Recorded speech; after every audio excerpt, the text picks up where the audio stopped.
ایک پورا کریکٹر ہے نا، ایک کردار ہے.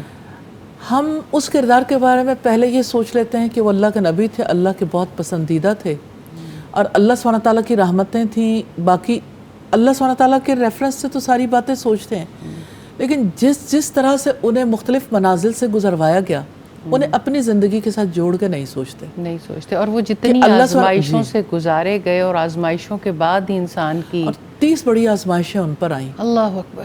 میں جب بھی یہ بات سنتی ہوں اور سوچتی ہوں تو میں کہتی ہوں حضرت ابراہیم کی زندگی کا وہ کون سا دن ہوگا جب وہ کسی آزمائش سے باہر ہوں گی. 30 آزمائشیں. اور میں یہ کہتی ہوں کہ 30 آزمائشوں کے توسط سے جو انہوں نے لرن کیا ہر آزمائش سے، اس پر غور و فکر کرنا بڑا ضروری ہے. شاید ہم 30 آزمائشیں میں سے ایک بھی آزمائش ایسی نہیں تھی جسے ہم آزمائش کہتے ہیں، یعنی اس کا وہ درجہ بھی بہت بڑا تھا. جی بالکل. اور آپ یہ دیکھیں کہ اگر پہلی آزمائش سے یعنی آسمانوں کی بادشاہت پر جو غور و فکر کیا، انہوں نے اگر تفکر سیکھا، غور و فکر سیکھا، اور پھر اللہ سبحانہ تعالیٰ پر یقین اور اللہ سبحانہ تعالیٰ پر ایسا ایمان جو متزلزل نہ ہو، اور پھر جس وقت ابراہیم علیہ السلام کو آگ میں ڈالا گیا، آگ کے کنارے پر جب وہ کھڑے تھے، میں یہ کہتی ہوں کہ وہ جو ڈاؤٹس تھے صرف اپنی زندگی سے دور نہیں ہوئے، یعنی نمرود تک کے ڈاؤٹس کو حضرت ابراہیم علیہ السلام نے کیسے چننے کی کوشش کی کہ وہ فبہت الذی کفر بتاتا ہے کہ حیران رہ گیا. تھوڑی دیر کے لیے کوندا تو اس کے اندر بھی لپکا تھا روشنی کا، لیکن چونکہ خود بھی طاغوت تھا اور لوگوں کے سر پر مسلط بھی تھا، تو اس وجہ سے وہ چیز حاوی آئی نا، تو اس کی وجہ سے وہ روشنی ٹھہر نہیں سکی. اللہ سبحانہ تعالیٰ نے موقع تو اسے بھی دیا. تو ابراہیم علیہ السلام کو جب آگ میں ڈالنے کا فیصلہ ہوا، میں یہ کہتی ہوں اس وقت پہ دیکھیں آگ کے کنارے کھڑے ہوئے ابراہیم علیہ السلام ہیں. آخر ان کے کردار میں کیا تھا؟ صبر و استقامت بھی ہے، اللہ سبحانہ تعالیٰ کے ساتھ گہرا تعلق ہے. کیا کوئی گھبراہٹ نظر آتی ہے؟ کیا آپ امیجن کر سکتے ہیں کہ انسانوں کی زندگی کی آج جو گھبراہٹ ہے، اس کا علاج میڈیسن میں نہیں ہے، اس کا علاج کسی سائیکو تھراپی میں بھی نہیں ہے، اس کا علاج ابراہیم علیہ السلام کی حیات میں ہے، اس کا علاج انبیاء کی حیات میں، محمد صلی اللہ علیہ وسلم کی حیات میں. انسانوں کو کیوں بھٹک جاتے ہیں لوگ؟ کیوں یہ یقین کرتے ہیں کہ کبھی کبھی مجھے لگتا ہے ڈپریشن کی میڈیسنز نہ لیں یا آج سائیکو تھراپی نہ کرائی اور کوئی اچھا تھراپسٹ انگیج نہ کیا تو شاید آپ کے مسائل کا حل نہیں نکل سکتا. دیکھیں بات یہ ہے کہ لوگ جو ہیں، میں یہ کہتی ہوں بھٹکتا تو وہ ہے جو کسی راستے پہ ہو. مطلب صراط مستقیم پر لوگ آئے ہی کب تھے؟ پہلی بات تو اس کو دیکھنے کی ہے نا. لیکن راستہ تو یہی دکھانے والا ہے نا دنیا کو، انبیاء کا راستہ. نہیں وہ بات آپ کی ٹھیک ہے، لیکن جب ہم کہتے ہیں نا کہ کوئی ڈی ٹریک ہو گیا، تو میں یہ کہتی ہوں کہ ٹریک پہ وہ تھا ہی نہیں، وہ تھا ہی ٹریک سے آؤٹ.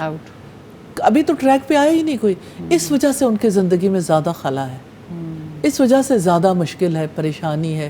ابراہیم علیہ السلام کی حیات سے ہمیں یہ پتہ چلتا ہے کہ ایک انسان کیسے ٹوٹل سرنڈر کر کے خالص بھی ہو جاتا ہے. اللہ سبحانہ تعالیٰ کی رضا کے مطابق جب وہ جیتا ہے، اسے زندگی کا نیا ٹیسٹ ملتا ہے، ایک نیا ذائقہ ہے.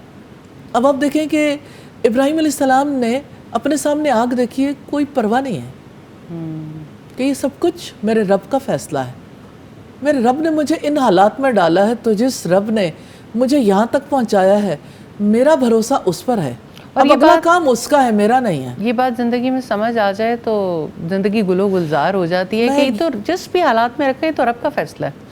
اصل بات یہی ہے فائزہ، یہی سمجھنے کی بات ہے، اسی کی ضرورت ہے، خود اپنے لیے بھی غور و فکر کرنے کی اور اپنی نسلوں کو بھی غور و فکر کروانے کی کہ دیکھو آپ ہو، آپ کا رب ہے، اسباب کی طرف نہیں مسبب الاسباب کی طرف دیکھو. تو جب اللہ سبحانہ تعالیٰ کی طرف انسان دیکھتا ہے، اسے یہ یقین مل جاتا ہے نا کہ میرا رب میرے لیے خیر کا معاملہ کرے گا، تو اسے آگ میں بھی پرابلم نظر نہیں آتی. تو ابراہیم علیہ السلام کے لیے بادشاہ نے فیصلہ کیا، اس لیے کوئی فرق ہی نہیں پڑا. ساری قوم مل گئی، فرق ہی نہیں پڑا. باپ بھی چلا گیا، فرق نہیں پڑا.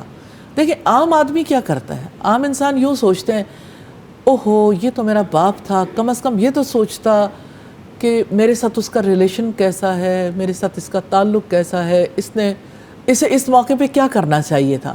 جب آپ اس ریفرنس سے سوچتے ہیں، انسانوں کے ریفرنس سے، تو ظاہر ہے کہ آپ کی ایکسپیکٹیشنز ہوتی ہیں اور ایکسپیکٹیشنز کی وجہ سے آپ کی زندگی ہل کے رہ جاتی ہے. تو توقع انسانوں سے نہیں باندھنی, امید اللہ سبحانہ تعالیٰ سے باندھنی, اور توکل اور اعتماد انسانوں پر نہیں, اللہ سبحانہ تعالیٰ کی ذات پر.